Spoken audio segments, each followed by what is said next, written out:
I have an announcement. Are you talking to me? What's the problem, pal? I'm here on a mission of mercy. Cup of coffee in the big time, yeah. Cup of coffee in the big time. Put that coffee down. You owe me for one jelly donut! You don't know what you're talking about, do you? Man, what are you talking about? What are you talking about, man?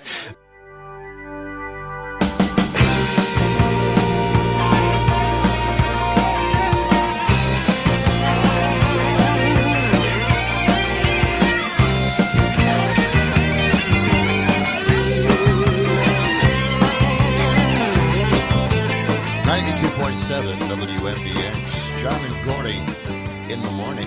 That was a nice little addition to the open that you put in there. Did you like that? Yeah. Who was that wrestler? Randy Macho Man Savage? Randy Macho Man. Real name Randy Poffo. Yeah. Started out as a baseball player. Yeah? Yeah. Then he got into wrestling.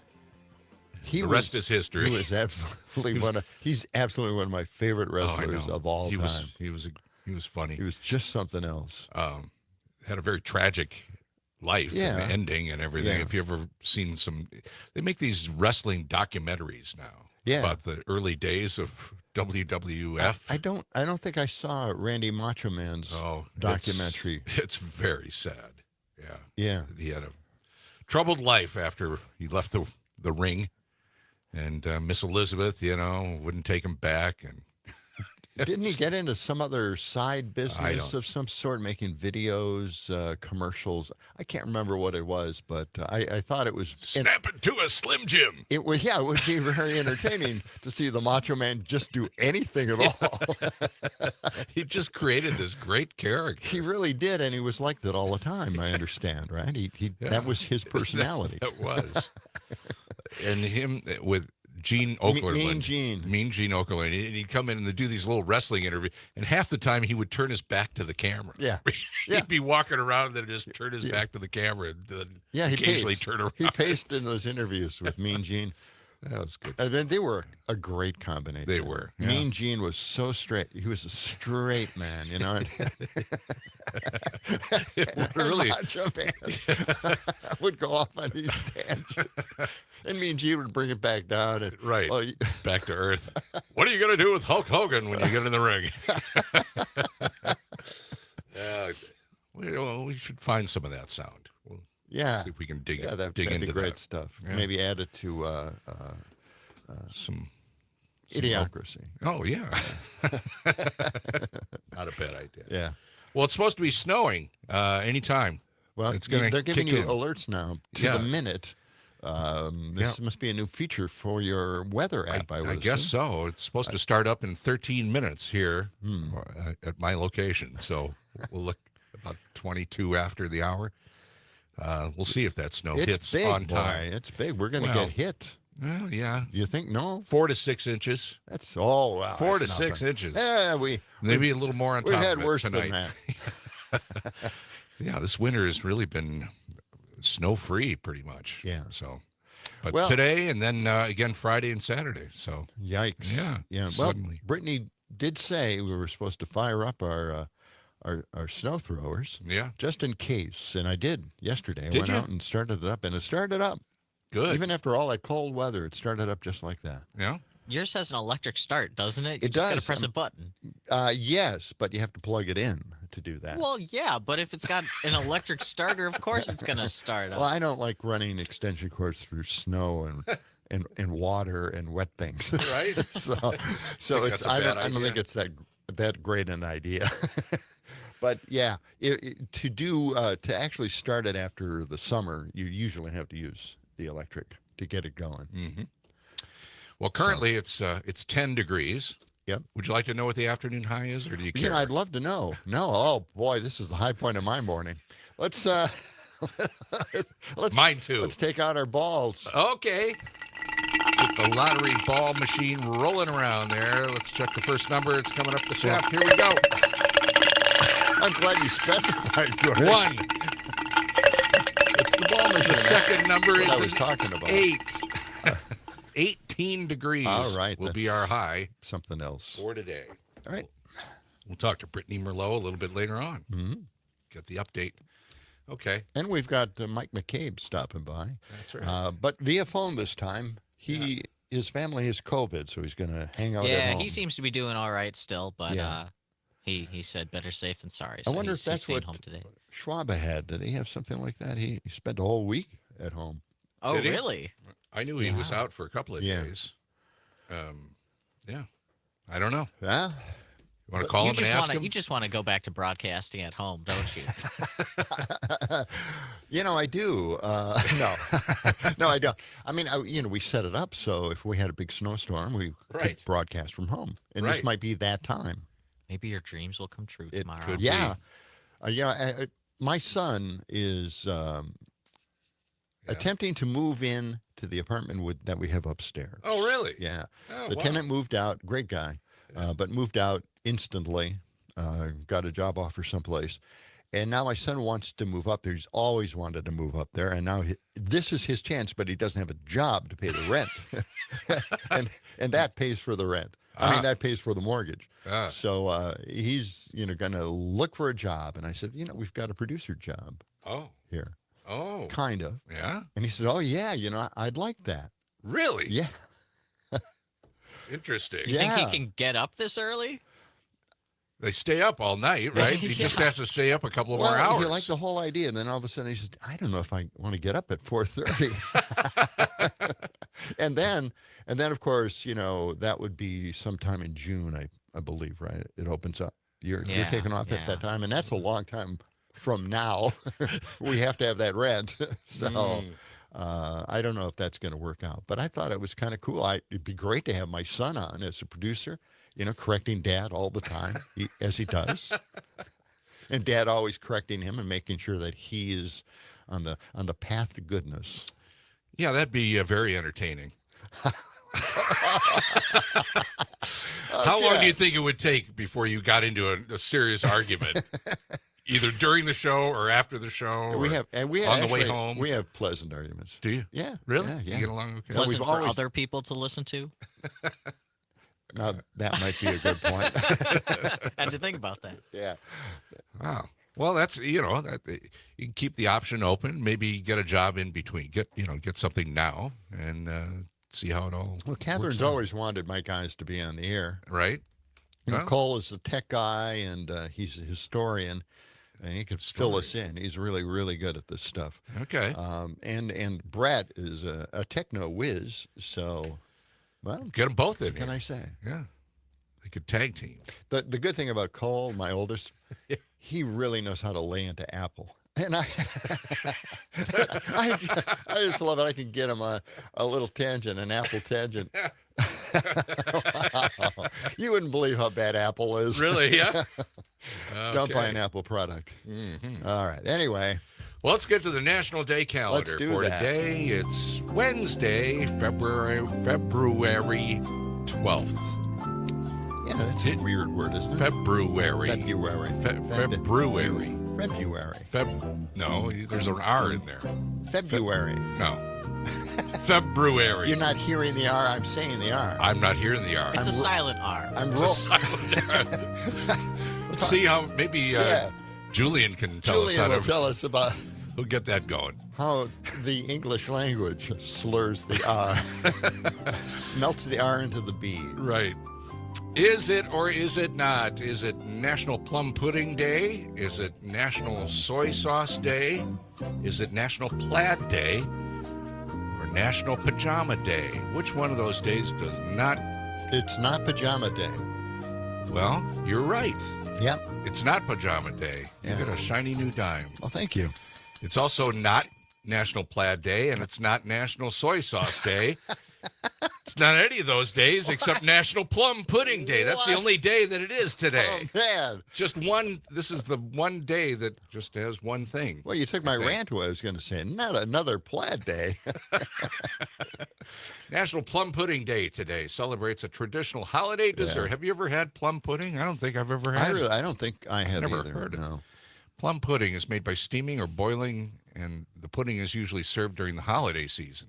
Okay, I think we're going to go back to that. I think plum pudding was big Yeah, in like Dickens' time. I think so, because it says here one explanation given that during the 17th century, plums were referred to as raisins or other fruits. Raisins. The name Christmas pudding is first recorded in 1858. Plum pudding, usually made with nutmeg, raisins, nuts, apples, cinnamon, and dates, along with other Some ingredients. strange pudding. The kind of pudding I'm used to is like a butterscotch snack pack. Wow. Yeah, the good stuff.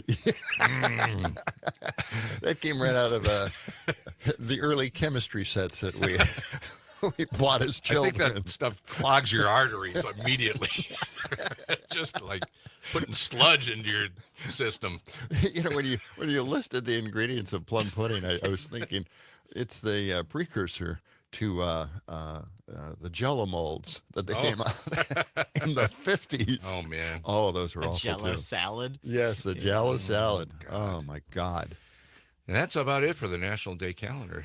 Is there any history to talk about, Sam? There is. Can we open the history book, or should we dial Oh up the boy, internet? it's really dusty. We've been using the virtual version, but I'll open it up. Do just whatever for you All feel like.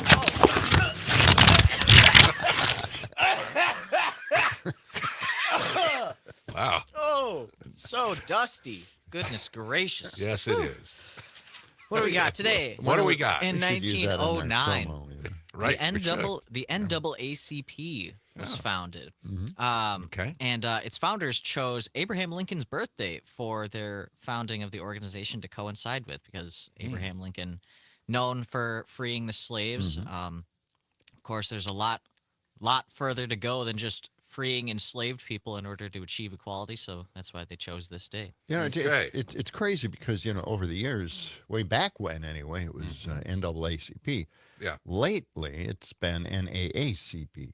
Oh, really? Yeah, they don't turn it into a word. When I was in high school, my civics class teacher, he told me about an essay that he read by a student who got the NCAA and the NAACP confused. with each other. Confused? Yeah, I did too. Jeez. Uh, God. What else we got today? Today in 1912, Emperor Pu Yi of China, Oh, who was yes, at the yeah. time 6 years old in 1912, he was ousted from the throne, and 2,000 years of Chinese imperial rule came to an end. Yeah, that was a big dark day in our. He was 6 years old? He was only 6. Yeah. Wow. He got fired? Yeah. Wow. That's sad. Yeah, it was. I don't know. Yeah, I don't know Yeah. either. Okay, we're back in a moment on He was John and Gordy. grounded. Yeah.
Put your baby where the action is.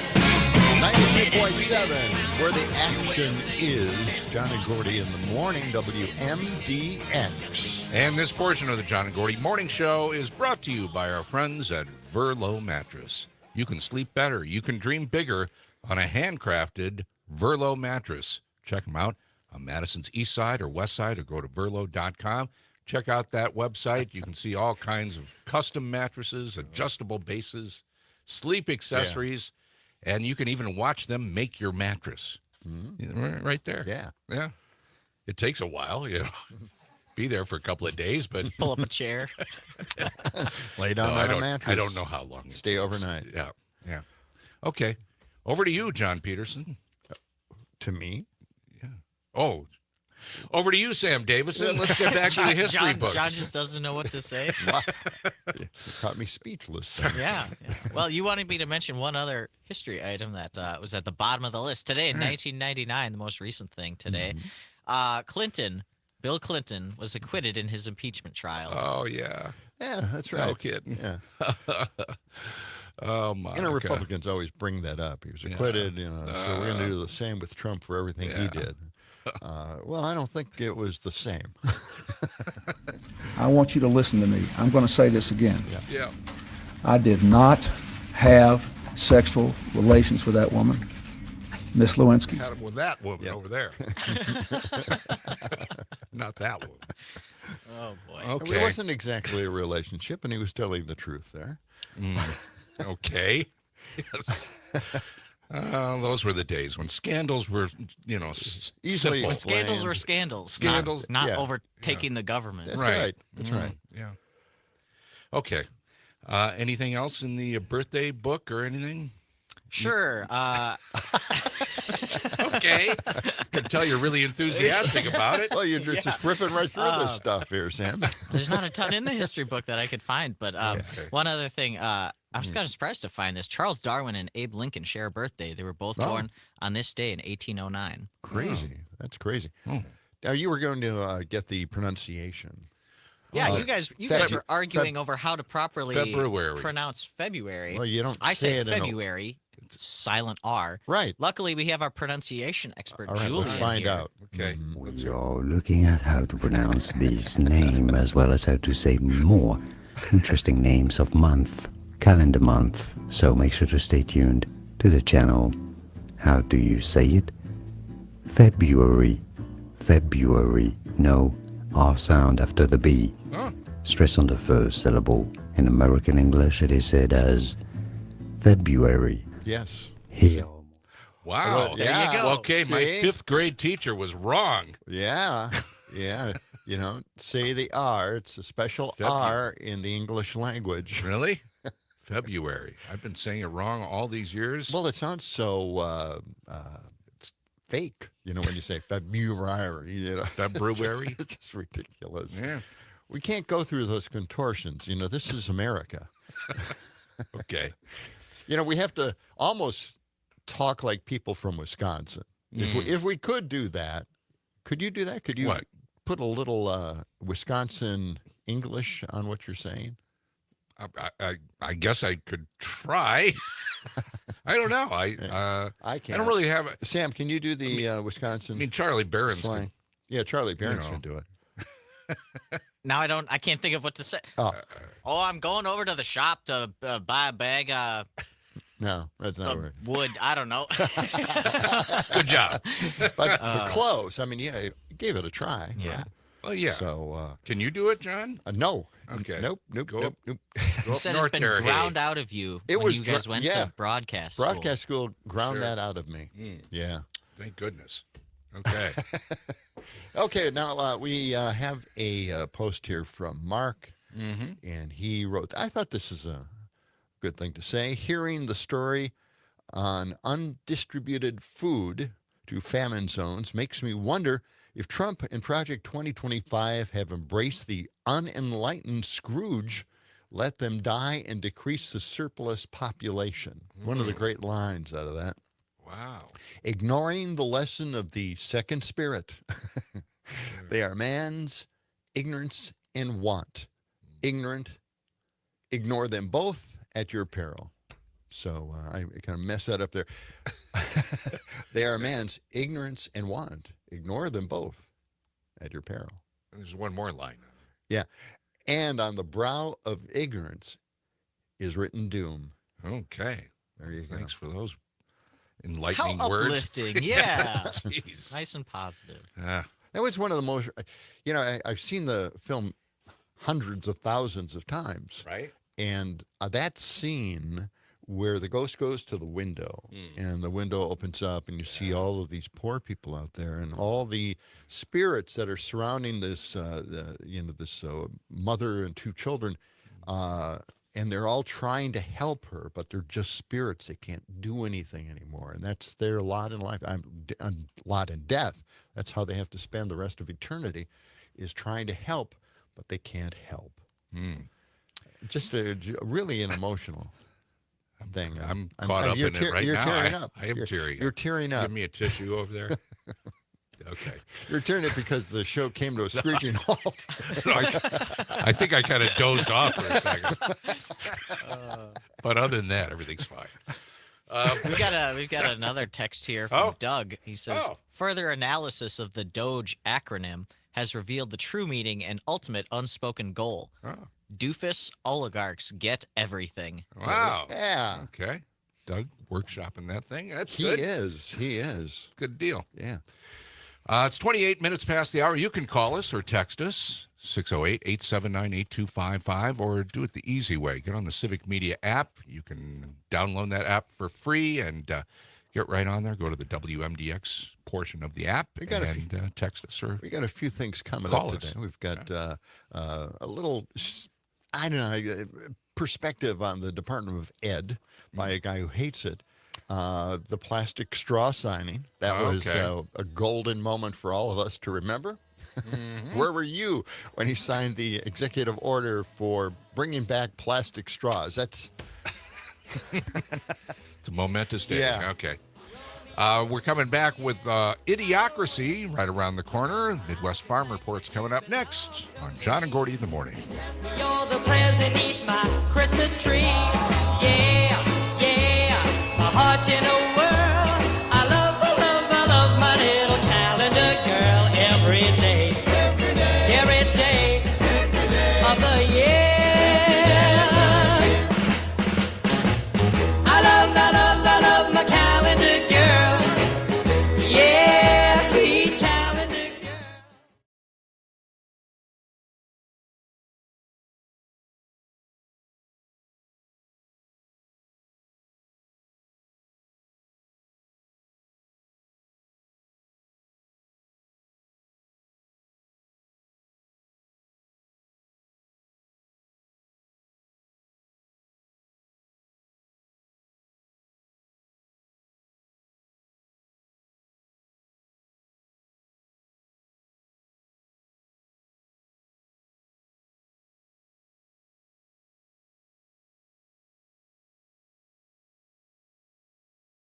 As the 21st century began, human evolution was at a turning point, a dumbing down. With no natural predators to thin the herd, it began to simply reward those who reproduced the most and left the intelligent to become an endangered species. Now listen, Grapehead. I'll explain it so even you can understand it. You calling me a liar? I ain't calling you a truther. Idiocracy. For the smartest guy in the world, you're pretty dumb sometimes.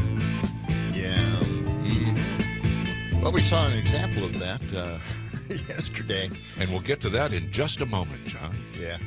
6:35. This portion of the John and Gordy Show is brought to you by our friends at David J. Frank, your turnkey one-stop landscaping resource celebrating 65 years in business. They offer residential services, commercial services, and again, they are your one-stop landscaping resource. As the largest landscape contractor in Wisconsin, they have the talent, experience, passion, and the wherewithal to perform virtually any landscaping project, big or small, with the highest degree of professionalism.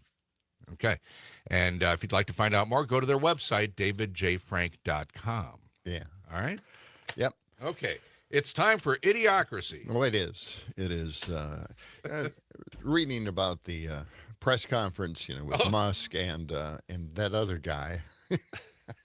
Oh, Trump. Yeah, the Orange King? Yeah, the Orange King sitting behind his desk. Okay, listen to this. This is like... Well, this is like World Wrestling Federation stuff here. Well, and Elon had his kid sitting on his shoulders at the beginning of it anyway. The paragraph starts this way. Musk, donning a black MAGA hat, stood with his young son behind the Resolute desk in the Oval Office. I can't handle this anymore. The Resolute desk. I remember that was the name of it. And I'm thinking, I forgot that they got that stupid on us, okay? Naming a desk is not... Well, what kind of game is this? It's a historic desk, this is like preschool. Okay, children, well, I want you to sit around the Resolute desk over there. This is just idiocy, and that's what would you call Idiocracy. The only reason I know that it's called that is from the movie National Treasure. Well, I believe that was the desk that Kennedy used, right? And maybe FDR. It's a historic desk. I know it is. I know it Don't downplay the desk. But all of this, is just, it's getting to me now. It's getting to me. It's just, I can't handle this. It has its own Wikipedia page, John. It says it's been there since November 23rd, 1880. It's got its own Wikipedia page? Yeah. Look, I understand history of the Resolute desk, but this is a show. This is like Howdy Doody, and they've got the the historical Resolute desk in the corner. I can't do this. The other day I told you that, I was preparing the show, right, and I got so depressed I just went to the chair and passed out. I can't. There's 4 years of this. Help me, please. God. I don't know. I don't know what to tell you. I know. I almost said the F word. It's a silly show, for lack of a better word. It's just, every day. Every day it's like this. It never ends. It's never going to end. Doug mentioned, have you guys check out the Doge site? They have the Doge clock, where they track. Of course they do. The Doge clock. I just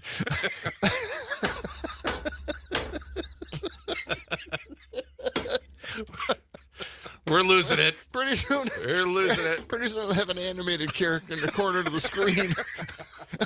I don't know. Sam, help us. I don't know what to do. You guys are like breaking down. We are breaking. We're mentally breaking down. Every day, it's just an onslaught of craziness. Yeah, and everything's off the hook now. Everything's, anything goes. Anything goes. I misunderstood what you were saying when you read Doug's text at first. So the Debt Clock website, right? So that's what this Doge clock is. They're supposedly tracking how much they're spending and saving, which is probably insignificant. if not spending more money than they're saving. Hey, I have a cut directly relates to that. Yeah. I don't have it up in front of me. Do you have that up? What's it about? It is a Republican ripping into the supposed savings from the Doge group. Yeah. There is no savings. It's not a savings. It's not saving anybody. All it is, it's a wish list the Republicans had for at least maybe 4 or 5 decades where they just didn't want any of these departments. They think it's unconstitutional to have all these departments. The Constitution never asked for all these departments. The Energy Department never. It's not in the Constitution. Oh, sure. No, it's how we have to run the government, you guys. And do you have that up there? There's. Are you looking for cut 80? Republicans crashing the Doge party. Yes, That's it. Well, let's play that. This is really fascinating stuff. Listen. Sleep because I had read report after report after report, and the math was devastating. If you add it all up, by 2035, you have over 74 trillion in debt. That 40,000 federal employees leaving is a single day of borrowing. Yet I watched someone on television last night saying, well, look, we're going to make a huge dent in the U.S. deficit with these 40,000 taking early retirement. It's one day of borrowing. Really popular ones. Department of Education salaries. Yes. So if you get rid of the Department of Education salaries, and I think this is all of them, is about $2.75 billion for 9 hours of borrowing. Had this the other day. Let's get rid of health care for those who are here illegally. This is the emergency services. Okay, got you another 9 hours. Let's get rid of the foreign aid. Okay, foreign aid's gone. You got yourself a week. If we just didn't have foreign aid, we'd be fine. Okay. Now, you've got to deal with the reality, what that does to our military, our footprint in the world, protecting the reserve currency. Why are we the reserve currency? Because we have a footprint, we protect the trade routes, but look, you should know that from your history. You just covered a week of borrowing. So let's actually now have the other thing where I'm going to start to really make a couple of my brothers and sisters annoyed around here. United States, according to the Census Bureau from last month, will have more deaths than births in 8 years. The other stupidity we engage in this country is we educate people in our fine universities and we send them home to compete with us. And yet I will get folks who will right now, pounding out texts saying, but I don't want foreigners in there. Do you want us to be able to pay your Medicare bills? Turns out, as an economist, you can't hit the number without a talent-based, STEM-based immigration system. We just can't. That's right. And this chart, I know, is almost impossible to read. Its punchline is very simple. Unless we have this productivity spike, we're going to get poorer. There you go. Mm-hmm. So all of this is like a day of borrowing. You get rid of all these departments, nothing.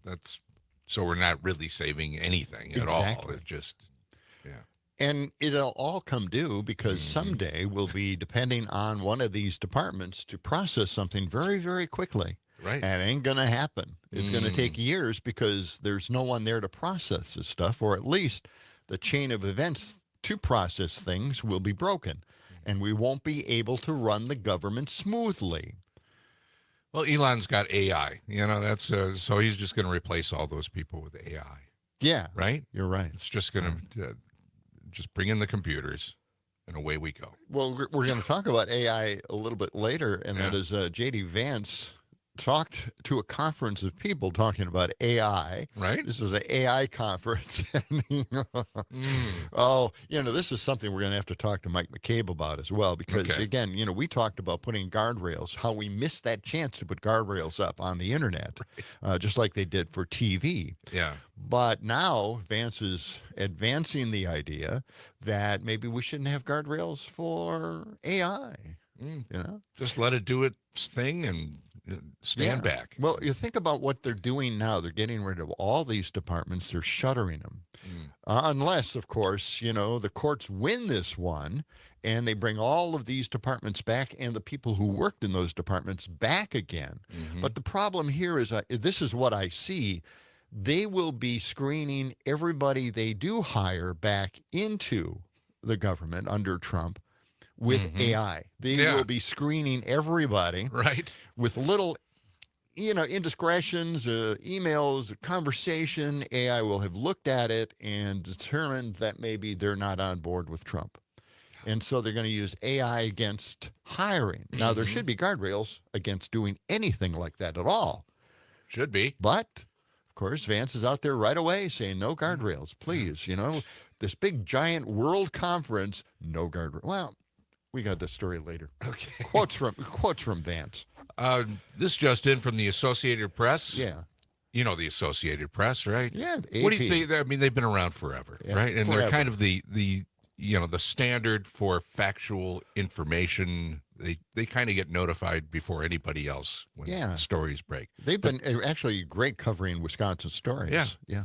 Well, they just released that they were banned from the Oval Office for Elon Musk and really Donald J. Trump's little press conference. So you want to guess why they were banned from covering that? No. What happened? They refused to name the Gulf of Mexico the Gulf of America. That's right. My God. So they could. Wow. They couldn't cover the press conference, because they won't change the name to Gulf of America. Wow. Isn't that weird? What is happening in this country? It's just, I don't know. I know that they want to start over in their vision of government, but we're going to have to start all over again in like 4 years and rename everything and bring everybody back if they want to come back. Who knows? We might get another Trump, right? I got something here, and I just think that this is a lesson in life. The right wing is very extreme, very extreme. There's a guy named Matt Kibbe, and he is out there. He hates public education. He really does. And he's got something called Project Doge, okay? A big privatization clown. This is what this guy is. He's the president and chief community organizer of Free the People, dedicated to promoting libertarian ideas. Yeah, run out of the room when you hear the name libertarian. All right, here is what he said.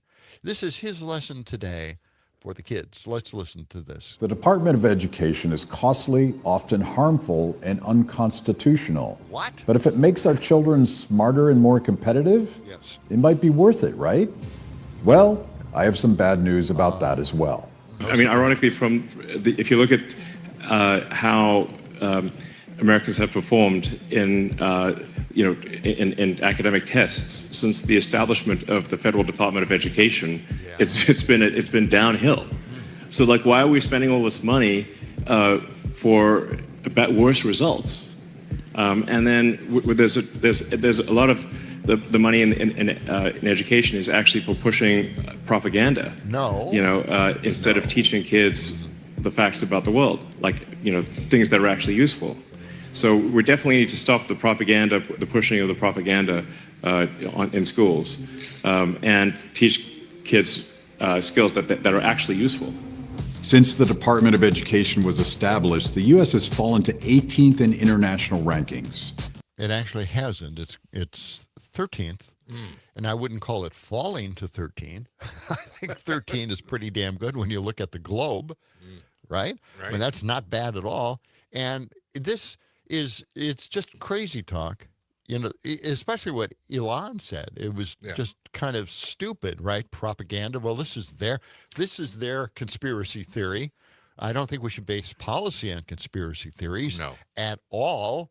And, basically saying that, again, they always say this. Everything that they're looking at is corrupt, which is crazy. It's not corrupt. Explain this. Give us a detail, and they have not provided any proof whatsoever that there's any corruption in what they're doing so far. We will have more when we return with John and Gordy in the morning.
Not yet. Not yet. No. It's cloudy, though. Maybe it'll miss us. Maybe it looks like it's going to snow, but it's not going to.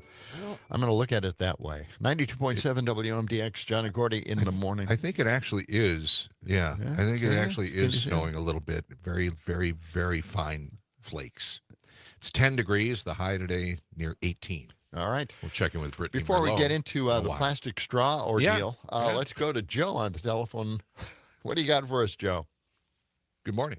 Oh, I have my own little conspiracy theory, and I'd love to hear your 2 cents on this. And that is that this naming that Trump is doing, it had been Mount Denali, for example, and it's now Mount McKinley again. I just said so it's going to be Mount McKinley. Now we got the Gulf renamed. And there was a wonderful little bit that Governor Pritzker had where he announced that he was going to be renaming Lake Michigan, Lake Illinois. Yeah, we played that. So. Yeah, and I think there's something about this renaming. There's apparently a guy, one of the congressmen from Republican, no big surprise here, who submitted legislation basically to rename Greenland Red, White, and Blue Land as part of. Oh my God! Yes, my head exploded. Yes, okay, I can't handle it anymore. Yes. Yeah, you can look it up. It's the Red, White, and Blue Land Act of 2025, and it asks the Interior Secretary to oversee the implementation of this name change. And it also says that this is part of what Trump can do to enter into negotiations to purchase or otherwise acquire Greenland.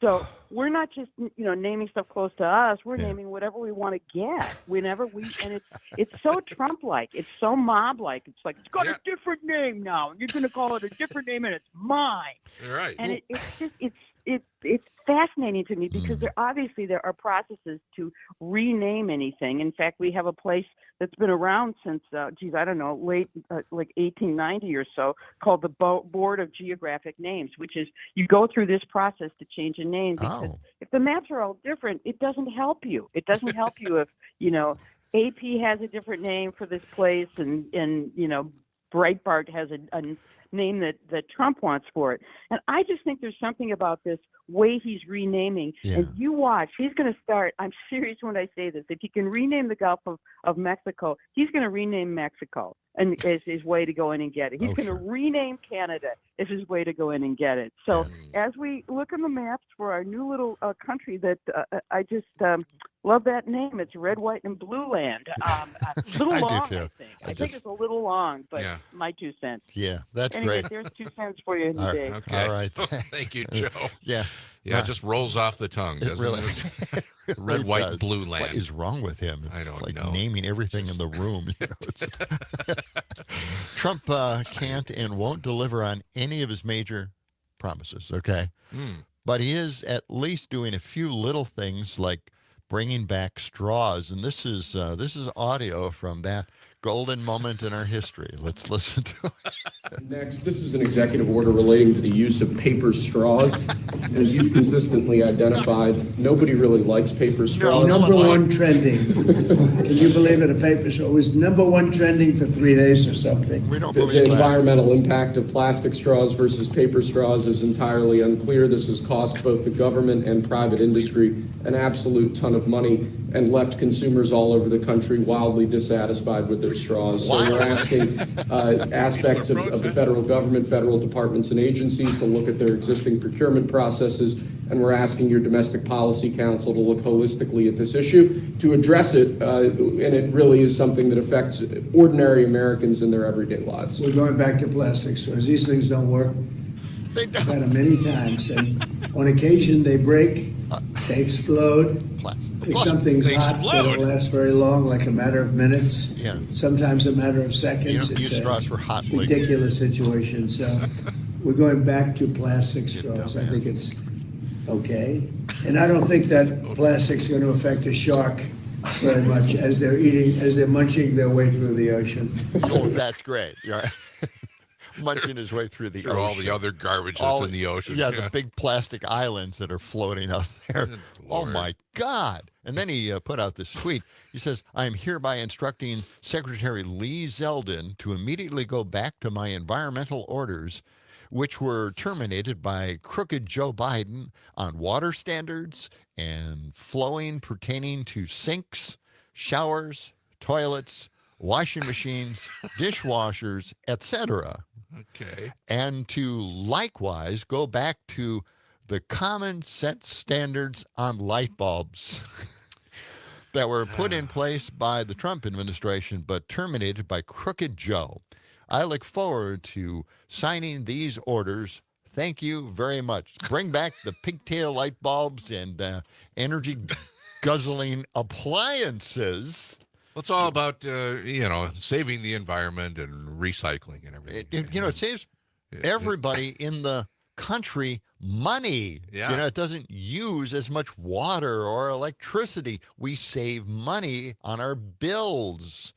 So this guy's going to raise everybody's bills voluntarily because, he doesn't like. The straws have been a miserable failure. Right. Sure. Paper straws explode? I didn't know that. That's news to me. What made that happen? I don't know. I have a feeling maybe people are playing practical jokes on this guy. Exploding plastic straws. Okay. All right. What are you going to say? I was going to mention you can now recycle your pizza boxes in Madison. Yes, that's big news. Yeah, it is big news. So we never could understand why you couldn't put your pizza box in the recycle bin, but now they've said you can. Well, now you can. We made a big mistake. Okay. Coming up in our next hour, Mike McCabe will join us. We hope you join us too, because we're all disjointed. We'll be back with more of John and Gordy in the morning in a moment. It's the John and Gordy Show. John and Gordy in the morning. As we were saying, Let the sun shine. it's the John and Gordy Show.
Coffee.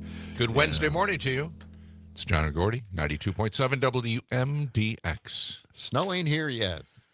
No, I went outside. Looks like we've got snow, and it's not snowing. It's not. I went out there just to double check, and no snow yet. Yeah. At least not on State Street. It's 10 degrees. The high today about 18. We're supposed to get about 4 to 6 inches of snow. We'll check in with Brittany Merlot in about 15 minutes. All right. Before we get into the big topics today, in fact, we're going to call an audible. We'll go to J.D. Vance asking for no regulations on AA. That would be cut 76. But first, let's go to the phones. We have Dick there.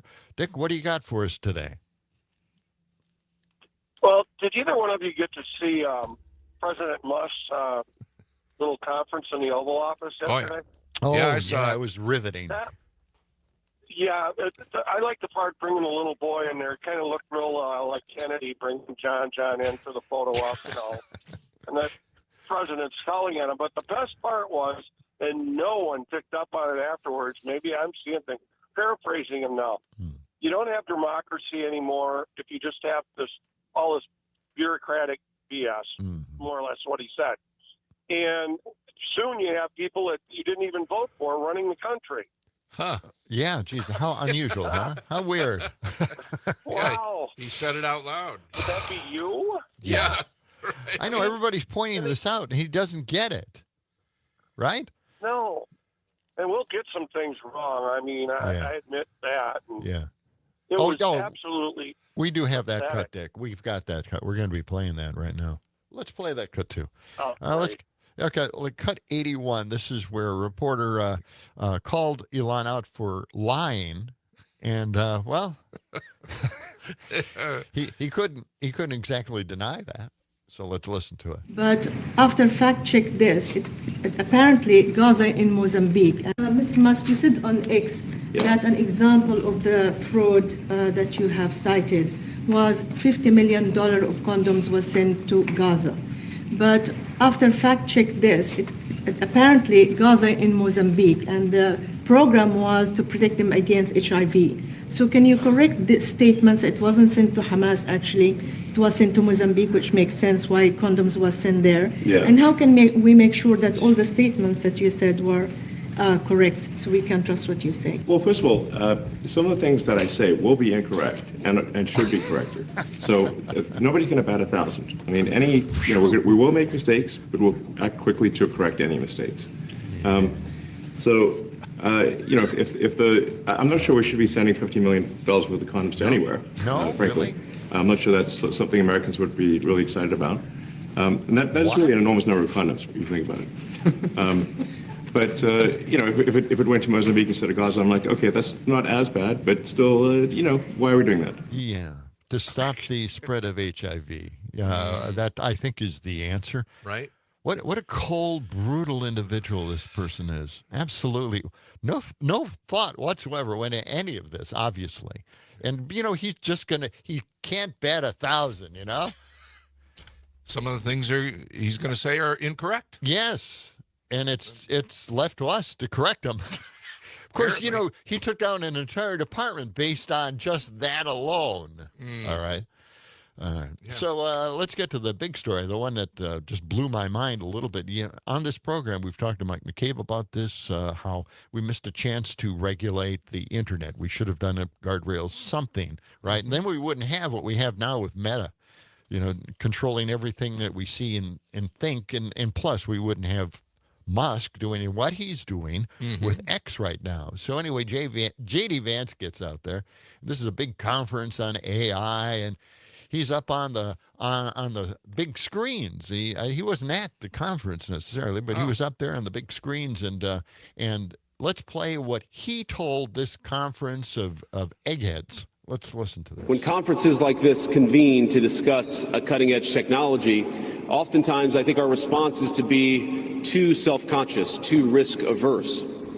But never have I encountered a breakthrough in tech that so clearly calls us to do precisely the opposite. Now, our administration, the Trump administration, believes that AI will have countless revolutionary applications. To restrict its development now will not only unfairly benefit incumbents in the space, It would mean paralyzing one of the most promising technologies we have seen in generations. Yep. And so they can use it to screen applicants for jobs with AI, looking for specific red flags. And it's all part of getting rid of DEI. That's why they're doing it. Mm-hmm. All right. So, and AI occasionally makes mistakes too. It actually does a lot. Yes. It's still learning. It's still learning what truth it's is. Pulling quotes out of Lincoln movies, right. Yes, right. Killing vampires, but it could be. He may have said it way back then. I think they had vampire stories back then. Let's get into the CFPB. Okay, the Consumer Financial Protection Bureau, started up by Elizabeth Warren. Of course, that building has been closed up. They shut this thing down. They get their money from the Fed, but they're not accepting the money. It's a clever way to shut down the organization. This is out there protecting us. Yeah, consumer protection. Yeah, the guy who came up with Project 2025, Russell Vogt, he came up with it, and he is the head of this, and he closed it down.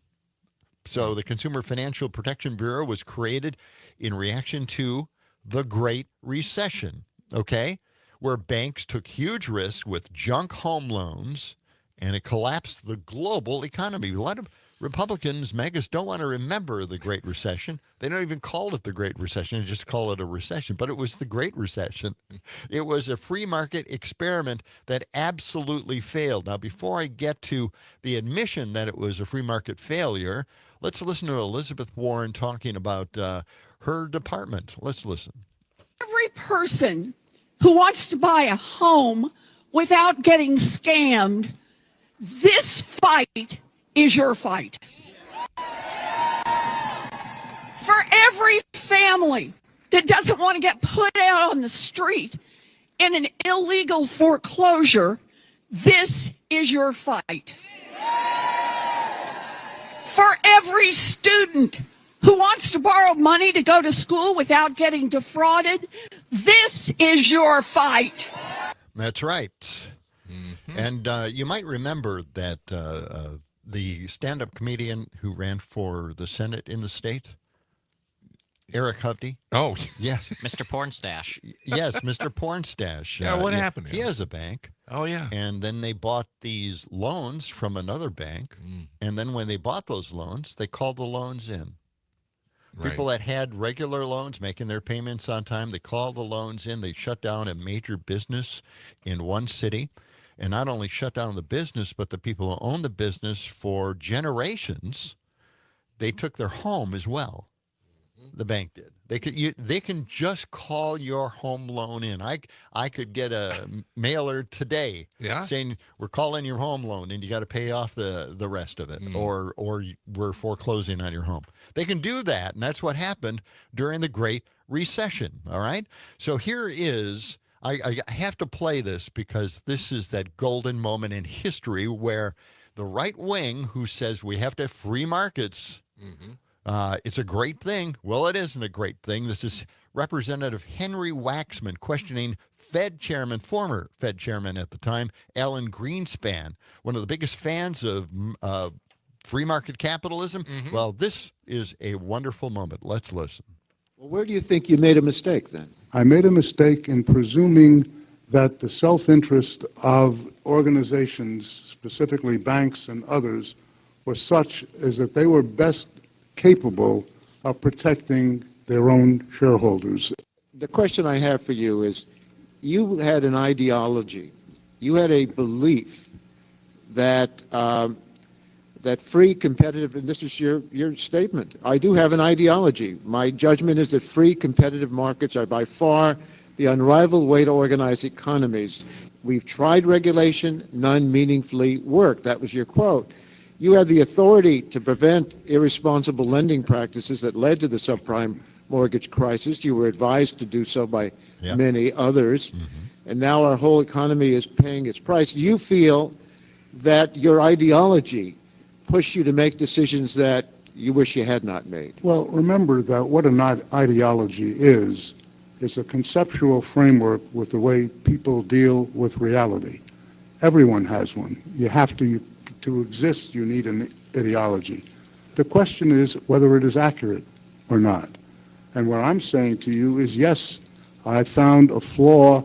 I don't know how significant or permanent it is, but I've been very distressed by that fact. But if I may I just finish an answer to the question previously? You found a flaw in the reality. Flaw in the model that I perceive Yes. is the critical functioning structure that defines how the world works, so to speak. In other words, you found that your view of the world, your ideology was not right. It was not working. It had precisely. No, that's precisely the reason I was shocked, because I had been going for 40 years or more long time. with very considerable evidence that it was working exceptionally well. After almost 2 decades of public service, he realizes that the economic philosophy that he had pushed so hard, resisting regulation of derivatives, he realized that there were some fundamental flaws in that whole philosophy. Yeah. Oops. Just amazing. Sorry, everybody. So I think that was that moment where we proved that free markets don't work. It just doesn't work. It has to have some kind of guardrails and regulation. That's it. We found out. In a great recession, we paid a huge price for it. And by the way, somebody made a great comparison. They didn't want to pay off student loans. That they took out the loans. I don't want my money going to pay off the student loans. But but the banks collapsed, and we used our taxpayer money to pay the banks. Yeah, to get out of their problem. Right. So I don't know. So, we don't want to help just the way people. It goes sometimes. We just want to help businesses. 7:18. This portion of the John and Gordy Morning Show brought to you by Verlo Mattress. Sleep better, dream bigger on handcrafted Verlo Mattress. Check them out on Madison's East Side or West Side or online at Verlo.com. Brittany Merlot is next. Snow. With weather. Yes. Snow is sticking on the south side. Oh boy. Yeah.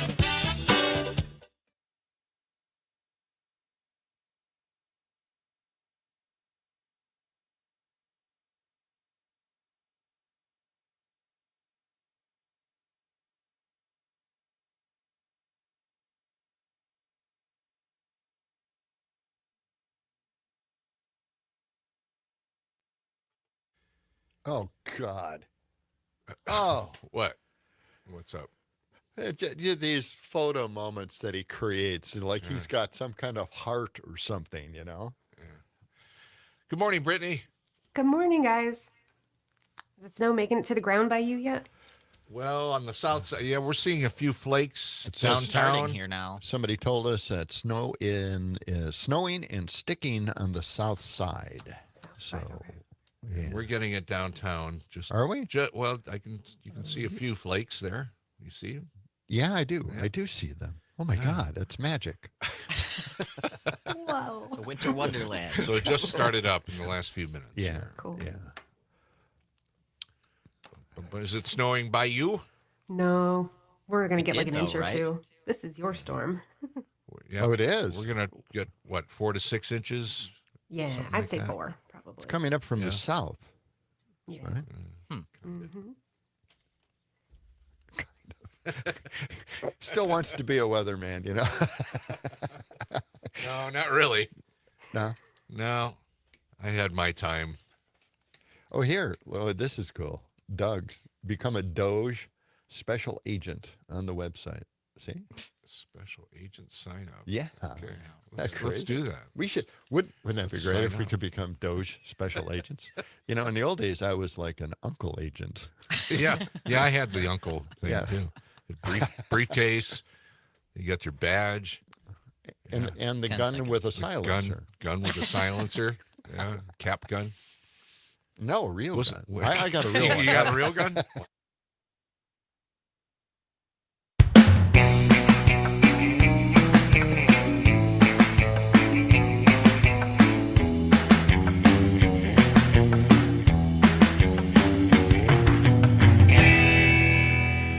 .7 WNDX. Wow, I like that. Yeah. Kind of works. It's cold out there this morning, 10 degrees. Starting to see some snowflakes on State Street downtown here. Let's find out what's happening weather-wise with Civic Media meteorologist Brittany Merlot. Good morning, Brittany. Good morning, guys. Here it comes. Yeah. First flakes. You said it was our snow, okay? You had your Yes. snow a little while back. Now it's our turn. So Sure. what do we got coming up here? Well, you got that winter weather advisory, right? And I think you're pretty much expecting a good 4 inches. I mean, you could see a little bit more, a little bit less in some areas, but a good 4 inches widespread throughout that area. Okay. We're looking at, maybe the heaviest, probably late afternoon to early evening. That's when it's really going to be coming down, visibility dropped. And then as we go into the evening hours, those winds start to pick up. So why I'm talking about the winds is because this is going to be a light, fluffy type of snowfall. Temperatures today are only going to rise to highs in the upper teens. So this is going to be blowing and drifting around a little bit more than we're used to, because usually it's that thick, wet, slushy type that just sticks everywhere and hard to pick up when you're shoveling. But that's not going to be the case for this one. So a good 4 inches in some areas. Like I said, you might see more, especially if those drifts are piling up into certain areas. But this system starting now, like I said, ramping up late afternoon, early evening, and then it's done by midnight, laying down a good 4 inches into that area. And then no snow tomorrow, but maybe some more on Friday, Saturday? More snow. Yeah, so Right. we're going to drop pretty cold. So by tomorrow morning, it's going to feel about 10 below with the wind chill factored in. A sunny, cold day, highs at about 15 degrees. Then Friday, more snow moves in. It's right now looking probably late afternoon. That continues all throughout the overnight and into early Saturday morning before that wraps up. It's targeting you guys once again, southern parts of the state, and the amounts look about the same, maybe a little bit more. So this one could be a little bit of a heavier hitter Friday into our Saturday. After that, we do drop very cold for Sunday, and we stay cold into early next week as well. All right. Get out the leaf blowers to blow the snow around, right? Absolutely. All right. Do we have Pee Wee here? Weather alert! Weather alert! It's starting to snow! It's snowing! It's snowing! It's snowing! It's snowing! It's snowing! It's snowing! There you go. That's awesome. We're a little excited because we haven't gotten much snow this winter yet. Yeah. Okay, good. I wasn't sure because I'm excited too, but most people don't like it. So, Yeah, I know. All right, well, you guys Brittany. enjoy it and stay safe. We will. Thank We you. will. Thank you. We'll talk to you first thing tomorrow morning. Thanks a lot. Brittany Merlot, Bye-bye. our Civic Media meteorologist. I always feel like we're in Pee Wee's Playhouse. Bye-bye now, you know. Bye-bye. Bye-bye. Move on to the dancing daisies in the window. That's right. That was a great show. It was. I just miss it. I miss it. Hey, this is really good news. We were talking about Elon and his kid perched on his shoulders. Makes him look human, but no, he really. really doesn't look that way at all. Face reminds me of a skull, Well, and that's the problem I have with He's him. an alien. He is. Landed from He is. some other planet. There's good news, though. Oh? Sales of Tesla have plummeted dramatically in Germany, France, Sweden, Norway, and the UK, following the billionaire's co-president's meddling in European politics, throwing his support behind far-right extremist groups. They're not like it out there in Europe. No, and they're protesting outside a lot of Tesla dealerships, I understand. That's right. Seen pictures. That's right.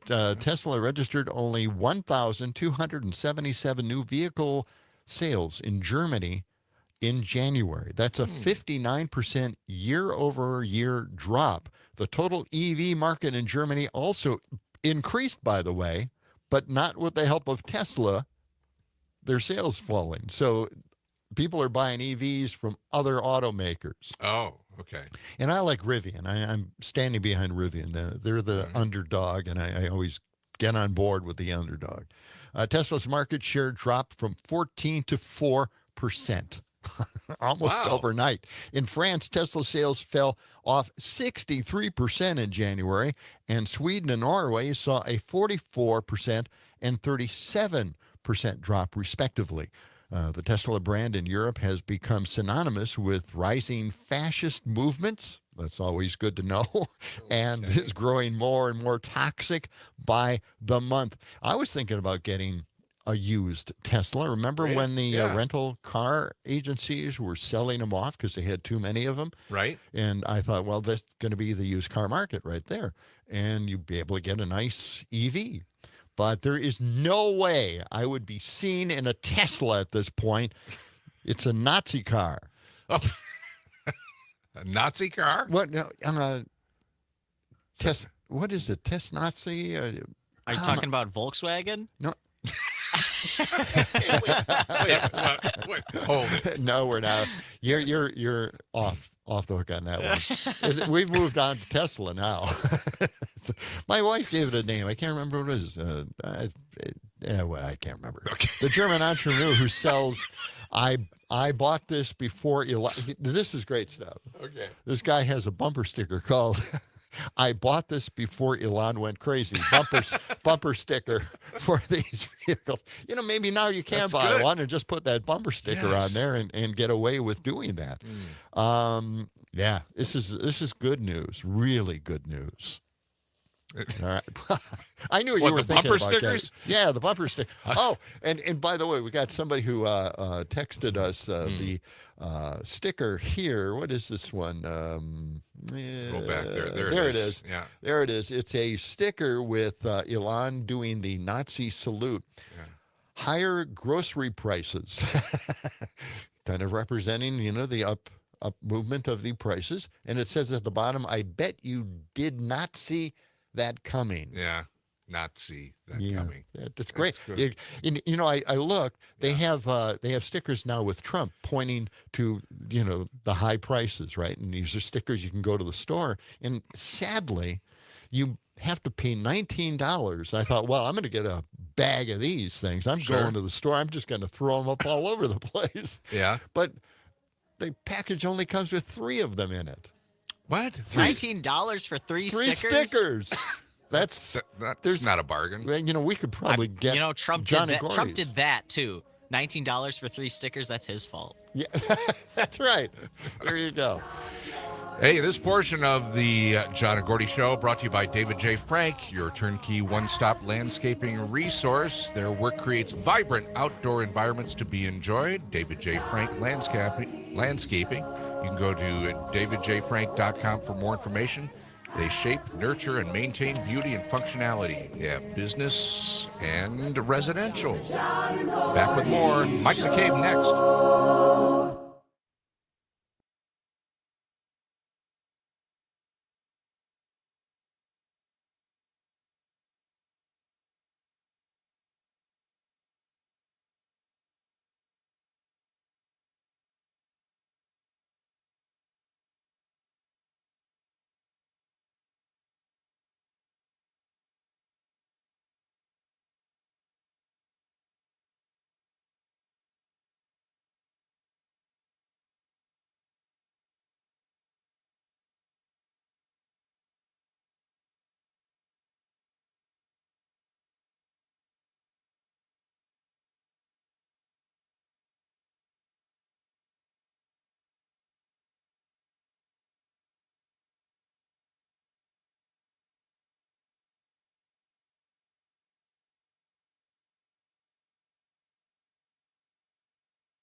Hello. Hey, Mike. Hi, Sam. All right, he's on. Wow. Yes, I know. I heard that. Yeah, I guess I just figured out now how to put him on from the get-go. Yeah. Well, that's Really? great. At just the right time. How are you doing there? How's the I'm family doing fine. Is it? I'm doing fine. Yeah. You know, we just got one member of the family who came down positive and is symptomatic, and I'm feeling fine. I'm testing negative as of now, and feeling no symptoms. So, you know, who knows? But I just thought rather than bring definitely. the potential exposure into your studio, I just do it from the phone. I got to tell you, it spread through our family. Every time one of us gets it, everybody got it. So you kind of assume. Yeah. Because how is there not close exposure? Yeah. You know, when you're sharing a house. Yeah. Well, you know, have you heard J.D. Vance's advice to AI? Well, which advice? I've Researchers. been hearing all this different. Well, the J.D. advice- Vance weighing in on all kinds of stuff. Well, J.D. doesn't want any guardrails put up for AI. Oh, right. Yep. Yeah. It's gonna got a couple of minutes here. It's gonna delay development. No, I don't think so. I think there's a greed factor involved here. You know. Exactly. Yep.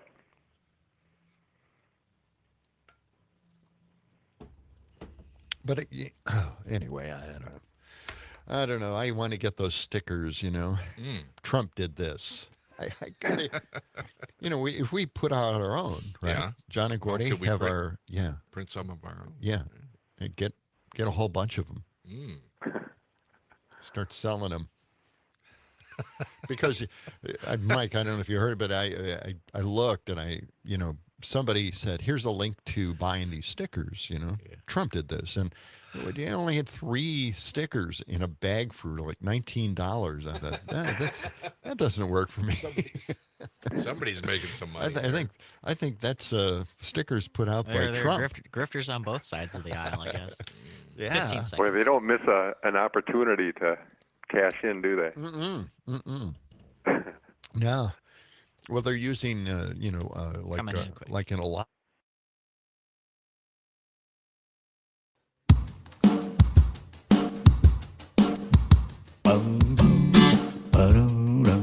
This portion of the show is being brought to you by Liquid Lawyer, the product to turn to when your liquid plumber overcharges you. I'm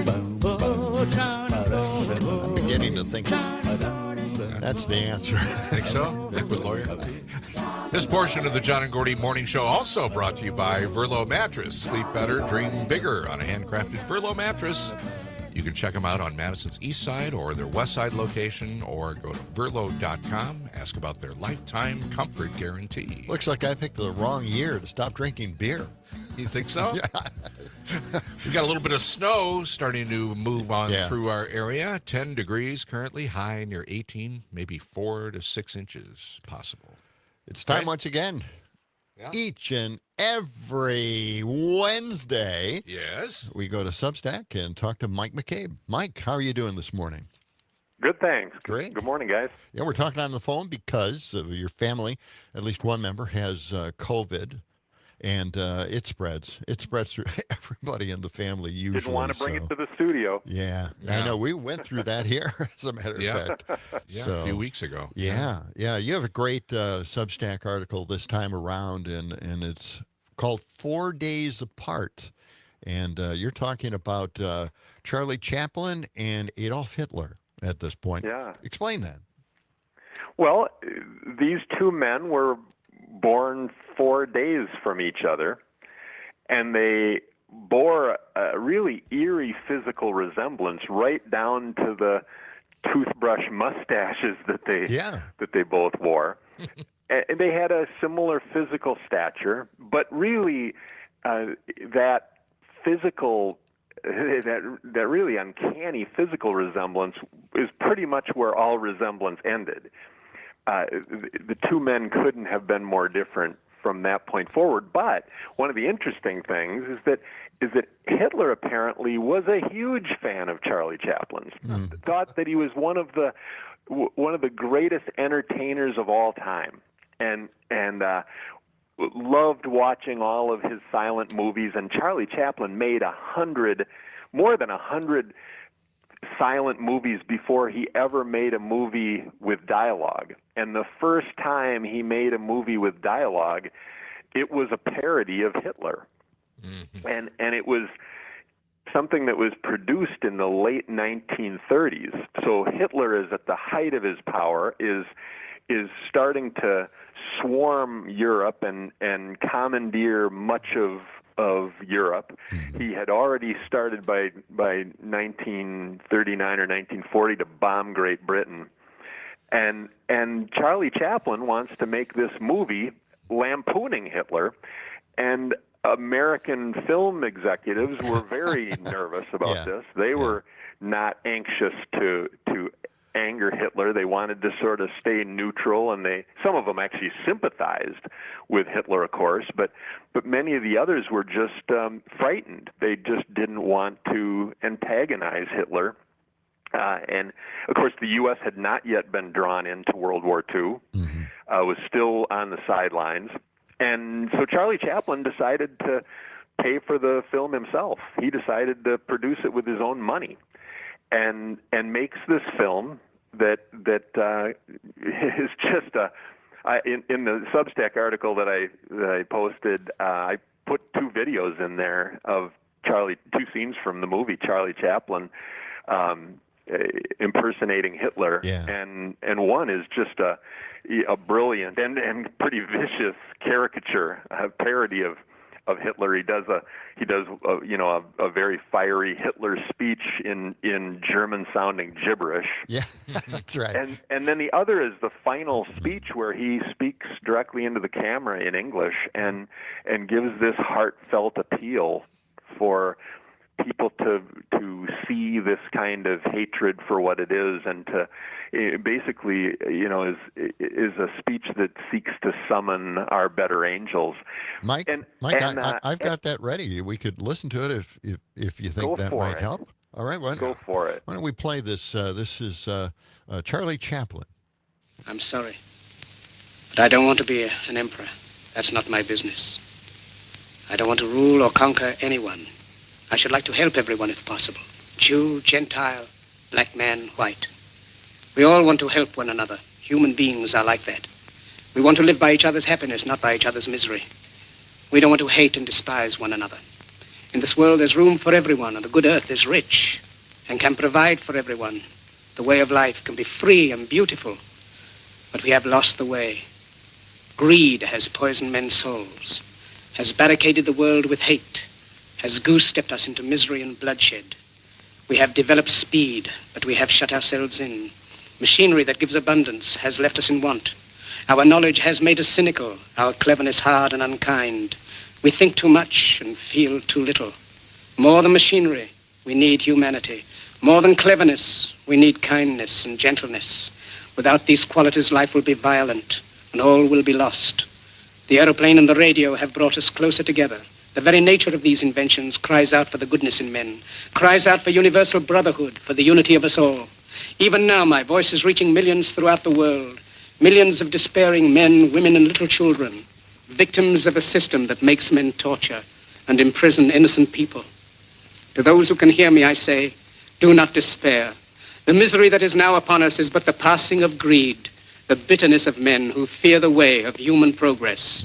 The hate of men will pass, and dictators die, and the power they took from the people will return to the people. And so long as men die, liberty will never perish.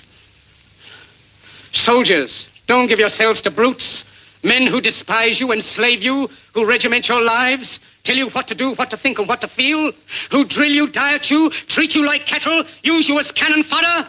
Don't give yourselves to these unnatural men with machine minds and machine hearts. You are not machines. You are not cattle. You are men. You have the love of humanity in your hearts. You don't hate. Only the unloved hate. The unloved and the unnatural. Soldiers, don't fight for slavery, fight for liberty. In the 17th chapter of St. Luke it is written, the kingdom of God is within man, not one man nor a group of men, but in all men, in you. You, the people, have the power to create machines, the power to create happiness. You, the people, have the power to make this life free and beautiful, to make this life a wonderful adventure. Then in the name of democracy, let us use that power. Let us all unite.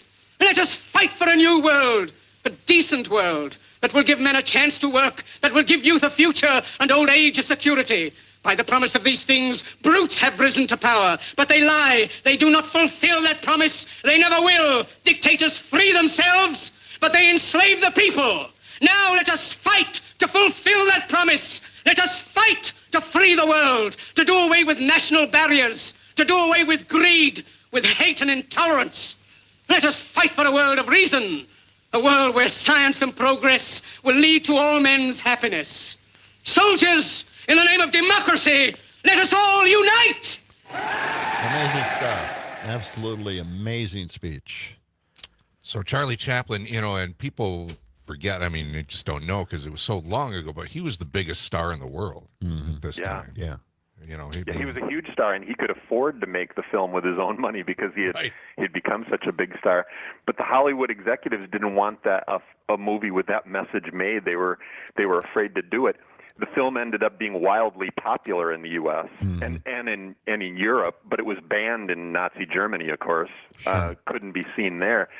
But, I think one of the amazing things, Charlie Chaplin says in the speech that millions were hearing his voice, and they were hearing his voice for the first time because they had never heard him speak in a movie. He had made over 100 silent films, but he would have had no idea, no way of knowing that many, many, many years after his death, those words would still be echoing loudly in our time and would speak very powerfully to us in our moment. Yeah, Right. Boy. It took a lot of courage to put out kind of a funny film about the Fuhrer, He made the world, really, not just our country, but he made the world laugh at Hitler. Yeah. And it was a bold thing to do, and he almost, by the way, if you go back through the history of Chaplin, read his autobiography and all of that, he at one point thought of pulling the plug on the project because he was growing so despondent about the atrocities Hitler was committing that he wondered if it was appropriate to make a comedy, to make a parody, and make people laugh at a time when there was so much sorrow in the world that was the result of Hitler's evil acts. And Franklin Roosevelt appealed to Chaplin directly and encouraged him to make the film and said that he would use all the powers of his presidency to make sure that it would see theaters. It would be seen in theaters throughout Europe. And of course in the United States. The film ended up being wildly popular. Not a lot of people know this little sliver of history, or they've forgotten about it, or they may not even know who Charlie Chaplin is nowadays. But a man of immense courage, and he then wrote in his autobiography that he kind of downplayed the courage that it took to make such a film, to do such a thing, and when Hitler was at the height of his power, and he said it's just what a normal, decent human being would do. Yeah, that's it. That's the reason why he made it. That is a great reason. All one has to be is normal, decent human being. Talking with Substack blogger Mike McCabe. Yeah. And, another thing about that film, again, it's The Great Dictator, put out in 1940, if you want to check it out online. The Balloon Globe. The Balloon Globe scene where he's dancing around and just really amazing. Putting that part of the film together, you wonder how many takes did that take to put that? Because if you haven't seen the film, you really got to see it to really believe have it. to. But he's dancing around with this giant globe and doing it very artfully. Yeah, the human. Of course, he was a great globe. physical comic. You know, all those years of making silent movies did make him an incredible physical comedian. He could act without speaking, and then when he finally made a movie where his voice could be heard, this is the one he chose to make. Well, where are the voices today? Where are the movie producers today, the actors who are stepping out on the edge? That's what I want to know. Right. We don't have movies like this. Yeah. Yeah. Well, you know, in his own way, for all the talk, about how this was the worst Super Bowl halftime show in history and all of that sort of stuff, Kendrick Lamar, in his own way, in his own voice, stepped out on stage and gave an artfully subversive message to the country, and I think a lot of some of it went over the heads of many. But I'll tell you this: it didn't go over the heads of young people who appreciate hip hop. Absolutely, yeah. It was a great performance. Something did occur to me though. I mean, with Hitler invading all these other countries, he didn't. It didn't occur to him to name these countries something that he wanted to name them. Rename them? Yes, rename them. He just didn't get around to that. Right. Well, now we're looking at red, white, and blue land. Yeah. For Greenland instead of Greenland. Yeah. Yeah. But anyway. Yeah. This is, it's a difficult time for all of us to have to deal with what we're seeing here, the dismantling of our own country, our own republic. We're losing all the departments. They act like, and you've probably heard Elon talk about this, is it's a bureaucracy. They've taken over the country, this bureaucracy. But when you think about it, without that bureaucracy, how does it run? It's like saying, I have the greatest company in the world, but we don't need any of the employees. How does it become a great company without the employees? I don't know, right? We need these people to help, run the government. Yeah. Well, for my part, I think one of the important things that we have to do is go back to history and find elements in history that are reminiscent of what we're going through now, so that we can see that these kinds of forces have risen up before, and then brave people fought against them and overcame them. And I think you can both draw comfort from that history, but also instruction from that history, that there are ways that dictators rise, and then there are also reasons why dictators fall. Yeah. Mike, hold that thought. We will be back with more with Mike McCabe on John and Gordy in the Morning in just a moment.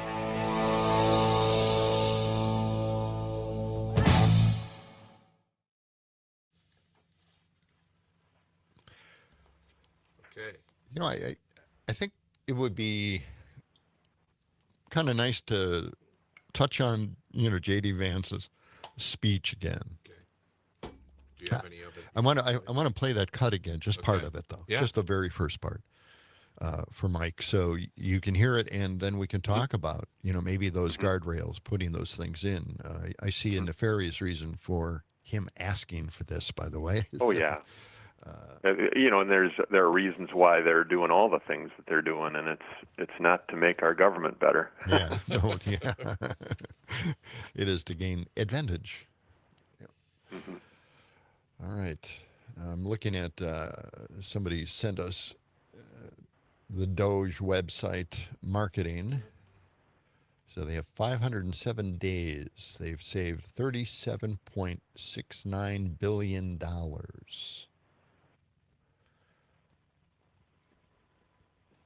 I don't know if you heard this, but a Republican representative went out on the floor and said, well, okay, that's a week of spending. Saving this, taking all these departments out, removing everybody who works at them is pennies in the bucket. Mm-hmm. So the real reason, of course, is that Republicans never thought that the government should have any of these departments. Mm-hmm. Yeah, we should go back to, the 1800s somehow.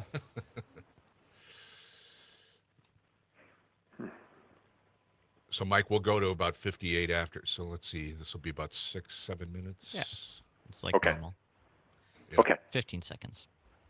Okay, and you'll start out with that Vance clip? Yeah. Yeah. Okay. That sounds good. Sounds good. All right.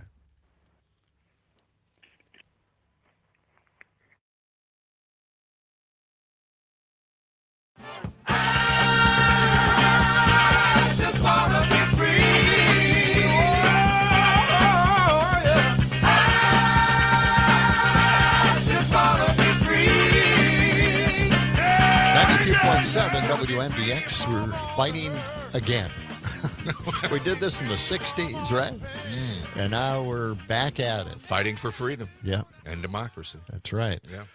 And we're talking to Mike McCabe this morning from Substack, and we're going to kind of get into the AI without guardrails version of it.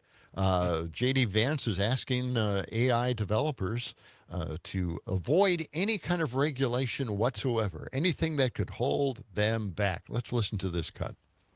When conferences like this convene to discuss a cutting-edge technology, oftentimes I think our response is to be too self-conscious, too risk-averse. But never have I encountered a breakthrough in tech that so clearly calls us to do precisely the opposite.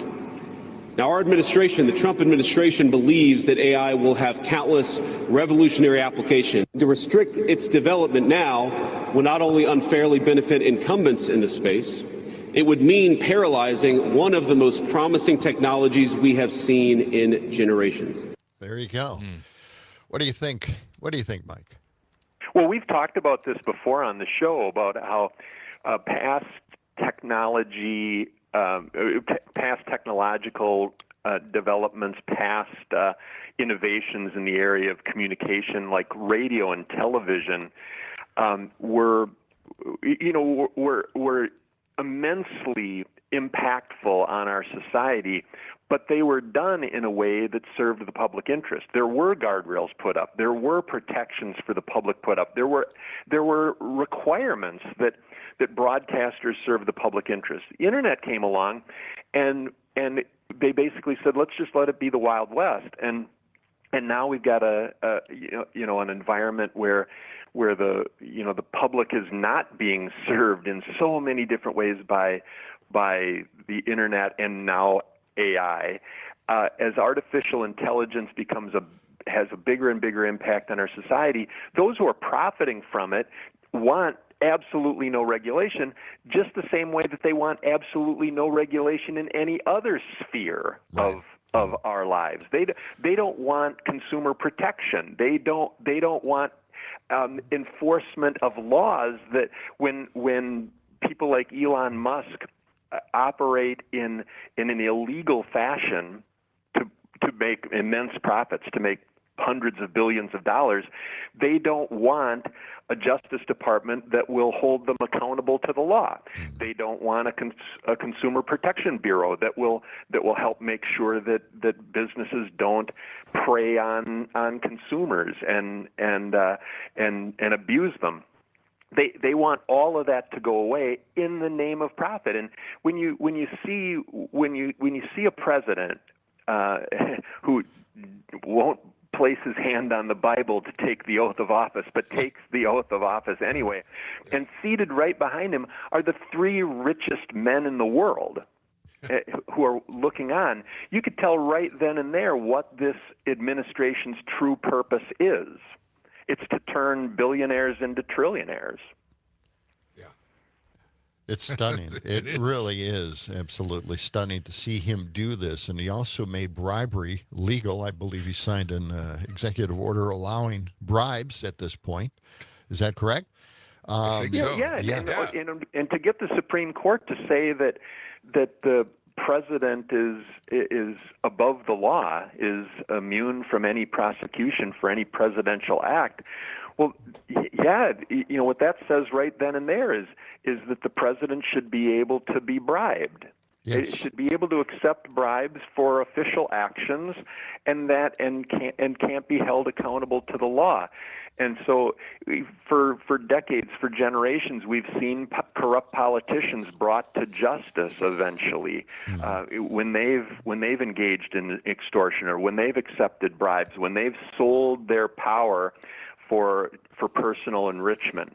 They've peddled their influence. They eventually, there's a long line of politicians who've gone to jail for doing that.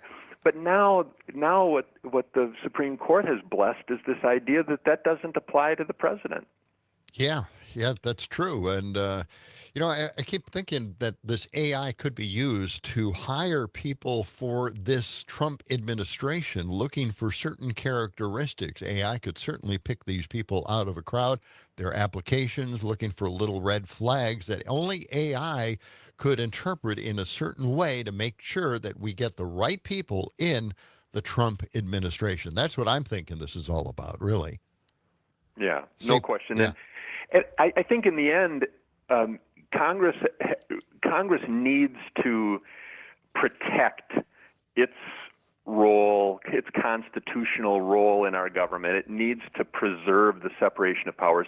But the current congressional majority shows no interest in doing that, which means that judges, the courts, are going to have to be, something of a rampart, something of a barrier to abuse of power, and there are judges in the country who are showing that some of that willingness to block these actions. That's going to have to happen. But then I think it really does come down to the public, and when politicians in Congress are too cowardly to do the right thing, that's where the voices like Charlie Chaplin's need to rise up in our time to infuse elected officials with that courage, because they're not coming upon it naturally. They're not coming upon it on their own. And that's exactly what Charlie Chaplin did. Here he was a comedian. He was a silent film star. And the Hollywood executives were afraid to challenge Hitler. And, of course, elected officials in our country were afraid to challenge Hitler. And FDR was basically pleading with the country, we can't look the other way. We need to enter into World War II, and Congress wouldn't have it. For a long time, Congress wanted nothing to do with American involvement in World War II. Mike, we got to leave it there. Sorry to break in here, but thank you for joining us. Mike McCabe. Talk to you next Wednesday. Thanks for the warning. I appreciate it. Tomorrow, Nick Ramos from the Wisconsin Democracy Campaign, also busted pencils.